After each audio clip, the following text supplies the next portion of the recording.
And 5, 4, 3, 2, 1, action! Hello mga kapuso, nandito tayo ngayon sa set ng My Guitar Princess, starring Julie Ann San Jose. Backwards, forward, backward, forward. Ano ba? Umiikot pa siya. Ayan! Ano na? Tapos na, di ba? Kaya lumiliit yung arms mo kasi Rhea, ito, kailangan mo itaas. Hindi siya pwedeng bumaba.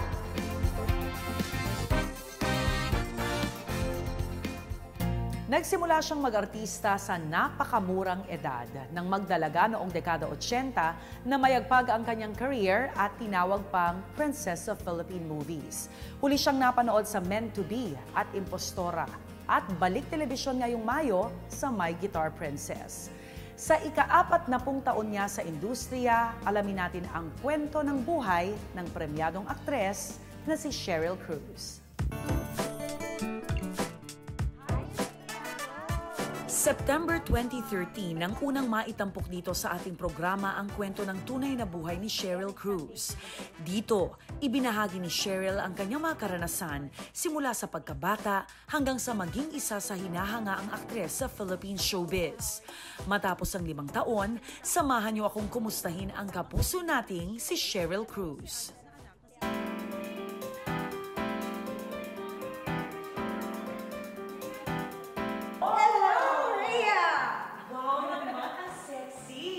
Sikreto ni Sheryl Cruz. Weighted hula hoop dance. O kailangan turuan mo ako nito. Oo naman. Pwede kaya mo yan. Pwede ba kitang ma-istorbo sa iyong workout? Ay, of Magkwentuhan course. Sige, tayo. magkwentuhan tayo. This is our second time together. Yes. Tama ba? Inaabangan si Sheryl sa pagganap niya bilang si Adele, ang ina ng karakter ni Julie Ann San Jose sa upcoming drama series ng GMA na My Guitar Princess. Pero sa totoong buhay, isa ring loving mother itong si Sheryl sa kanyang anak na si Ashley. My daughter. I'm very proud of her, Rhea, because she's an honor student. And not only that, she wants to take up psychology in college. And after junior high, she's going to the States to study. Yung mom ko, like, as a mom, like, meron siyang side na medyo overprotective, like she needs to know where I am or what I'm doing. But there's also, she has a side where she's also really aloof, where she's fine with what I'm doing as long as she knows. Ayaw mag-artista. Asa blood niya because she does plays sa school. And eventually, sabi ko sa kanya, pag natapos mo yung iyong kolehiyo, sabi ko, susuportahan ko siya.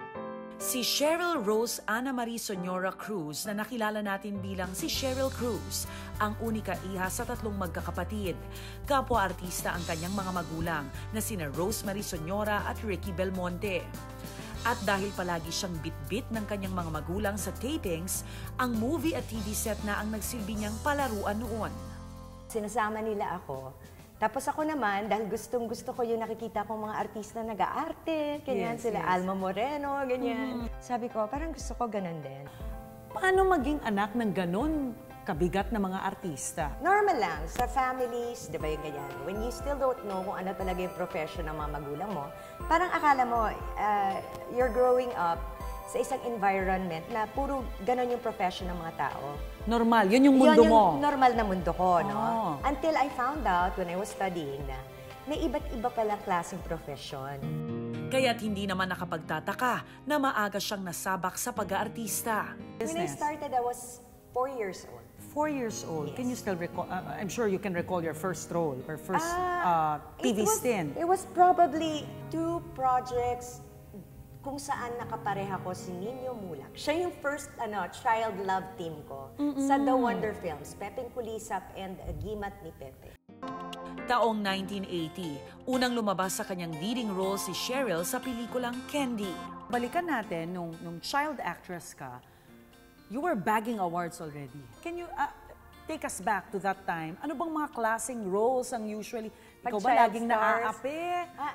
Hindi, laging iyakin lang kasi ang child star. Oo. Siyempre, parang kawawa. So laging kaawa-awa ang role mo? Parang gano'n lagi.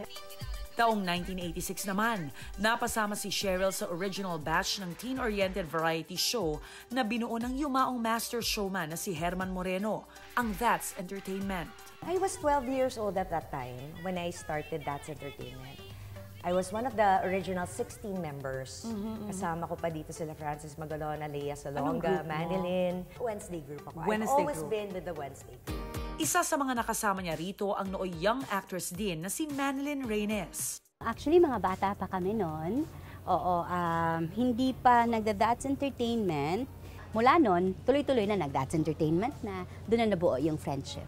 Pero alam mo, maganda sa kanya, kapag nagtatrabaho siya, talagang nakatuon ang pansin niya doon sa trabaho niya. So kapag meron siyang gustong gawin, meron siyang gustong i-achieve, na-achieve niya talaga kasi seryoso talaga siya. Sa That's Entertainment din unang naipareha si Cheryl sa kanyang naging ka-love team noon na si Romnick Sarmenta. What made you click sa tingin mo? Bakit may magic ang People Cheryl said Cruz na Romnick? meron kaming chemistry. Chinito at chinita raw. Fair-skinned ako, siya tan, ganon. So, Parang kape at gatas. ganon. Diba? Alam mo, gusto natin yung mga opposite, diba? Pero ang dami niyong pinakilig. Actually, hanggang ngayon, may following pa rin ang Romnick and Oo Cheryl. naman, oo naman. Kaya nga napamahal ka sa akin kasi isa kang duwende. Umani ng maraming tagahanga ang tambalan ni na Cheryl at Romnick at sinubaybayan sila hanggang sa big screen. Ilan sa kanilang naging pelikula, Ang Pardina at ang Mga Duwende noong 1989. At ang Takbo, Talon, Tili noong 1992. Ano bagang bakit? Ba't ka dyan nakatira? Hindi naman kami naging totohanan. Hindi, Yun naman, talaga? Hindi naman, oo, hindi. Isa siya sa mga nanligaw, ganyan. Pero napakabata ko pa kasi nung mga panahon na yon, Rhea. And after nun, parang gusto ko pa rin magkaroon ng experience doing movies with other actors. And being given the chance to level up bilang isang dramatic actress. Ganon. Naging bahagi rin si Cheryl ng singing trio na Triplet kasama sina Tina Paner at Manilyn Reynes. Yun naman, yung sa album namin, tuwa rin kami dahil may isang album kami with Ivory Records way back. Tapos hanggang ngayon nakakanta rin namin kapag may guestings kami. Ganon. So, ang mga panahon lang na nagkakasama kami kapag dati sa That's, pag may baratilyo. Taong 1992, matapos makagraduate sa That's Entertainment, nasabak naman siya sa hosting sa Sunday variety show na GMA Super Show. Well, pag nag-graduate ka kasi sa youth-oriented show na That's Entertainment. Yes, where I came from, no? Doon ka ilalagay ng kuya germs. Tapos nun, ibig sabihin nun, napatunayan mo yung sarili mo sa larangan ng pag-host, sa pag-awit, sa pagsayaw. Ang feeling ko, pag GMA Super Show, woman ka na. Yes, ganun. Diba? Pag Woman That's ka na. Entertainment, teen, Yes, bata ka pa. teenager ka. Wala na ngang preno ang pag-arangkada ng kasikatan ni Cheryl Cruz. Pero saksagsagan ng kanyang kasikatan, nagulat ang mga fans ni Cheryl nang bigla niyang iwan ang showbiz. Taong 1996 nang iwan ni Cheryl Cruz ang buhay showbiz. Kasabay nito ang pagpapakasal sa Phil-American na si Norman Bustos. Bakit ka pumunta ng Amerika? Na-in love ako, Rhea. Tapos, doon ako nag-continue ng aking pag-aaral ng kolehiyo. Give up mo yung showbiz mo. Yes. For love.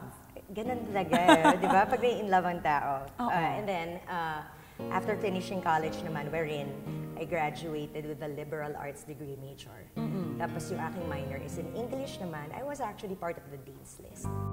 8 taong namalagi sa Amerika si Cheryl.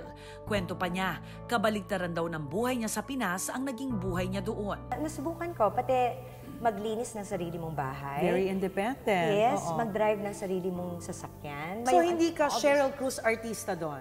No, Wala talaga? I'm a regular person. Tagal na ako may cancer. Taong 2004, nagbalik Pilipinas si Cheryl at balik din siya sa pag-aartista. Agad siyang nakasama sa teleseryeng Now and Forever. So, And what was your first show when you ang came first back? show ko, na nag-lead naman ako, dito naman sa GMA7 din. Oo. Tinig, NAF, Now and Forever. Tapos Now and Forever twice, I did a lead role. Tapos the second one that I did was with Yasmin Cordina. The first one was with Nadine Samonte. Ang simple lang naman ang hiniling ko. Nilino ko na nga yung pride ko. Isa pa sa naging proyekto ni Cheryl sa Kapuso Network, ang Buena Familia na ginawa niya noong taong 2015. Kontrabida ka dito. You're the other actually, woman eh. Yes, I am. Oo. So, pati yung anak ko dito nasaktan ko. Dahil hindi ko nga alam na anak ko.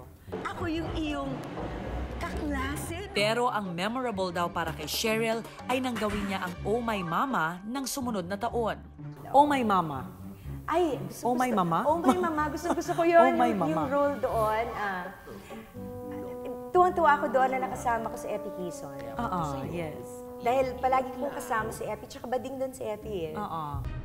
Alam mo, hindi ko gustong batang umiiyak. Noong nakaraang taon, nakasama naman si Cheryl sa Impostora bilang ina ni Rosette na mortal na kaaway ni Nympha sa istoryang pinagbidahan ni Chris Bernal. Ako yung, hindi naman sasabihin mong kontrabida, although bad siya. Mahal na mahal kita. Mula noon hanggang ngayon, masaya raw si Cheryl at patuloy pa rin siyang sinusuportahan ng kanyang mga tagahanga sa lahat ng kanyang mga proyekto. Mabait si Lord. Yeah. Mabait si Lord at saka napaka-blessed ko kasi yung mga fans ko talaga, andyan pa rin sila. At ngayon, mga abogado na sila, mga pulis na sila, teachers, so Katuwa professionals.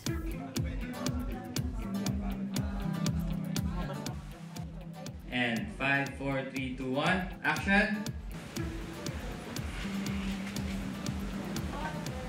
Hello mga kapuso, nandito tayo ngayon sa set ng My Guitar Princess, starring Julie Ann San Jose, si Japs. At bibisitahin ko naman si Direk. Direk Nick! Mga bisita natin from Tunay na Buhay. Direk Nick, ang magaling naming director dito. Yan ang aming director. Ang aming gwapong floor director. Ang aming magaling na staff and crew. At si Tita Louie. Si Tita Louie Manansala. Siya si Barbara. Manang Barbara. Yes. Actually, it's my second time na makatrabaho po si Michelle because the first time was I worked with her sa Buena Familia, pero as kontrabida po siya doon. So, ito naman po, medyo mas intimate yung relationship namin ni Michelle. Kasi, yan, mom ko nga po siya dito. Masaya po talaga. And, wala pong kahirap-hirap na makatrabaho po si Michelle. Sobrang galing po niya. And sobrang nakaka-inspire po siya on and off camera. Sa edad niya ngayong 44 years old, kitang-kita pa rin ang magandang hubog ng katawan ni Cheryl Cruz. Ano raw ang sekreto ng kanyang ageless beauty? Cheryl is ready! Alam mo, expert na expert eh. So what do you call this workout? This is the weighted hula hoop dance. Paano mo na-discover to? Ano ba to? Actually, di ba, alam naman natin what hula hooping is. Yes. And we need to keep the gravity up of the hula hoop. So, mostly done sa waist area. And then, para at least alam ng lahat, di ba? It's just a motion na rocking forward and back. Ano ang benefits ng Ang hula hoop benefits dancing? ng hula hoop dancing is like you're doing a cardio workout. So, yung benefits nun, di ba, it's good for the heart, jump starts the heart, maganda siya for blood circulation. It actually keeps you creative pagka marunong ka na mag-hula hoop dance, di ba? Sa'yo naman, sige nga. So, tuturukan mo na ako. Nag-hula hoop naman ako dati, pero hindi ko alam kung tayo mo ginagawa. Okay, basic muna. Para sa mga kapuso natin. Basic movement. Back, forward, backwards, rocking motion. So, ganun-ganun, di ba? Ito, ipipress mo sa back mo, tapos nun, give it a spin. Backwards, forward, backward, forward, backward. Ganun. Backward, forward, backward, forward, backward, forward. Ano ba? Umiikot pa siya? Ayan! Ano lang? Push, front and back lang. Yan. O, tapos na, di ba? Kaya lumiliit yung arms mo kasi Rhea, ito, kailangan mo itaas. Hindi siya pwede bumaba. Pwede pa isa-isa, pag ganyan-ganyan, di ba? Pag ganito-ganito. So, ikaw, sinasabayan mo ng music? Yes. Okay. Tapos na, kita niyo yung pawis ko. Ayan na, ayan na. Yan. Parang belly dancing lang yan. Nakakapagod siya. Hindi ito. Wow! Pero see, ang galing ni Miss Rhea, oh. Ay, nakakapagod. Pagod talaga.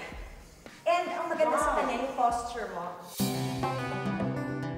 Walang duda, Nasa dugo na ni Cheryl ang pag-arte sa harap ng kamera. Kaya naman tunay raw niya itong minahal at patuloy pang pinaguhusayan. Hindi lang para sa sarili, kundi para sa lahat ng nagmamahal at sumusuporta sa kanya mula noon hanggang ngayon. Anong aral ng tunay na buhay ni Cheryl Cruz? When you have a talent, you have to share it. Yun yung sa akin. So, if you know that you have this unique ability and talent that God has given you, don't be greedy to share it with everyone. So if it inspires people, go on. And if it makes you healthy and makes you happy, go on and do it.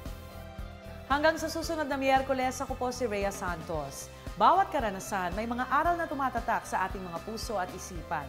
Sama-sama ulit tayo makibahagi sa mga kwentong personal, dito lang sa Tunay na Buhay.